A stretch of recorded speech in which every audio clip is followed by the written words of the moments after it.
3.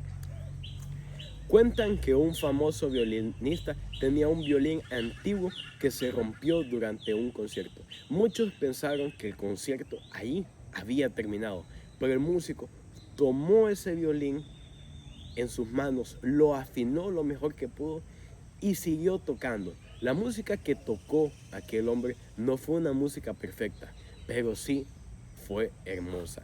Porque el valor no estaba en el instrumento, sino que estaba en el músico. Y muchas veces nuestra vida se asemeja a aquel violín roto. Muchas veces no sonamos bien, pero cuando Dios toma nuestras vidas, todavía puede hacer música hermosa. Y hay algo, querido amigo, donde quiera que estés, que todos nosotros tenemos en común, y es que todos fallamos. A veces fallamos en nuestras metas, fallamos en nuestros objetivos, fallamos en nuestras decisiones, e incluso a veces fallamos en nuestra vida espiritual, le fallamos a Dios. Y muchas personas piensan que cuando ellas fallan, es que Dios deja de usarlas, Dios las aparta. Pero en la Biblia nosotros encontramos una historia totalmente diferente. Y hoy quiero hablarles acerca de uno de los discípulos más conocidos, y este es Pedro. Nuestro texto base va a ser Lucas 22, 31 y 32. Y me gustaría leérselos. Dice de la siguiente manera: el Señor dijo también: Simón, Simón, Satanás ha pedido sacudirlos a ustedes como si fueran trigo, pero yo he rogado por ti para que no te falte la fe. Y tú, cuando hayas vuelto, deberás confirmar a tus hermanos.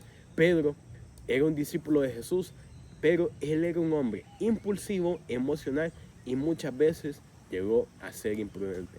Pero a pesar de todo esto, él llegó a ser uno de los líderes más influyentes del cristianismo. Y la vida de Pedro nos enseña una verdad poderosa. Y es que, mi querido amigo, Dios no busca personas perfectas, sino que Él busca personas con corazones dispuestos. Y es por eso que en esta ocasión me gustaría compartir contigo 3 lecciones, 3 enseñanzas que encontramos en la vida de Pedro. La primera es esta: Pedro, un hombre apasionado pero impulsivo. Pedro aparece en los evangelios como un hombre de carácter fuerte, un hombre tosco, a veces necio, pero como un hombre apasionado. Y fue Pedro quien dijo en Mateo 14, 28, Señor, si eres tú, manda que yo vaya sobre las aguas.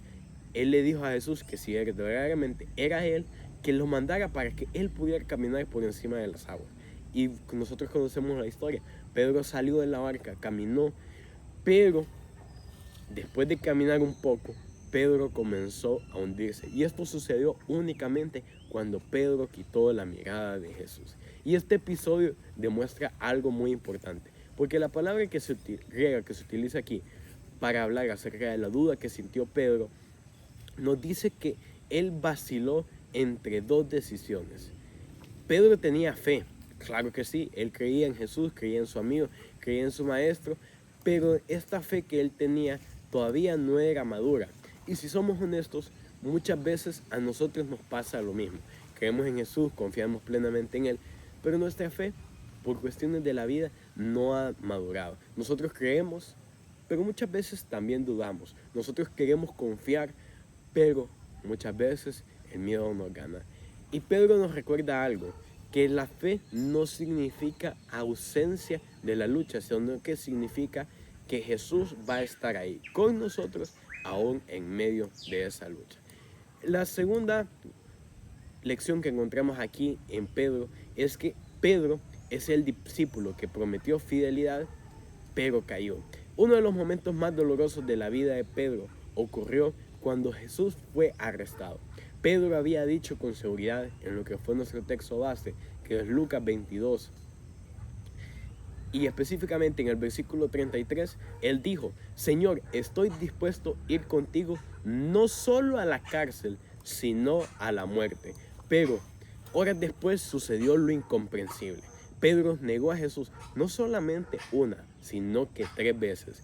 El evangelio dice que cuando el gallo cantó, el Señor volvió a mirar a Pedro, y ahí fue cuando Pedro recordó todas las palabras que habían dicho. Imaginen ese momento. esa mirada que Jesús le dio a Pedro no fue una mirada de condenación, sino que fue una mirada que decía: Pedro, todavía te amo.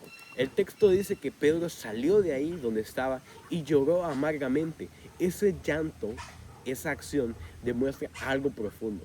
Pedro no solamente sintió culpa, sino que él sintió un arrepentimiento genuino. Y así la Biblia nos enseña algo hermoso, que es que el fracaso no es el final cuando hay arrepentimiento. Y la tercera enseñanza que encontramos aquí, o la tercera lección, es que Pedro es restaurado por Jesús. Después de la resurrección, Jesús tuvo una conversación muy especial, muy íntima con Pedro. En el libro de Juan, en el Evangelio de Juan, en capítulo 21, Jesús le preguntó 3 veces a Pedro: Pedro, ¿me amas? En el griego aparecen 2 palabras diferentes para amor. Una es agapao, que es un amor sacrificial, y la otra es fileo, que es un amor de amistad. Entonces, Jesús primeramente le pregunta a Pedro si él tiene un amor ágape, ese amor más profundo. Pero Pedro le responde que él solamente tenía en aquel entonces un amor fileo. Pedro ya no presume, ya no habla con orgullo, ahora él habla con humildad. Y es entonces, después de todo esto, que Jesús le dice: Pedro, apacienta mis ovejas. En otras palabras, Jesús restauró a Pedro y lo volvió a llamar a su ministerio. A pesar de que él lo había negado, a pesar de que lo había traicionado, Jesús todavía tenía una segunda oportunidad de él.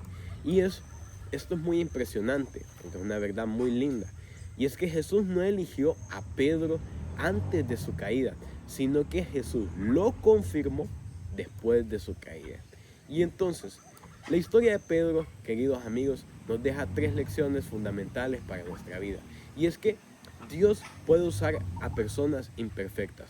Dios usó a Pedro y así puede usarnos a cada uno de nosotros hoy también.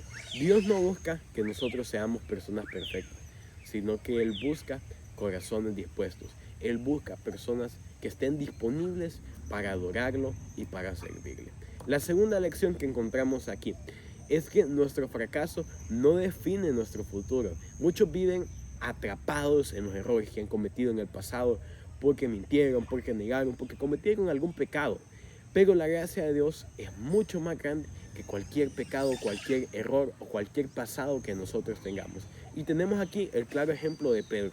Pedro negó a Jesús, negó a su maestro, a su amigo. Sin embargo, años después, él se convirtió en el predicador del Pentecostés, donde se convirtieron 3,000 personas, como es registrado en Hechos 2. Y la tercera lección que podemos ver aquí en la vida de Pedro es que Jesús restaura a los que se arrepienten. La mirada de Jesús a Pedro no fue para destruirlo, no fue para condenarlo, no fue para destituirlo, sino que fue para restaurarlo.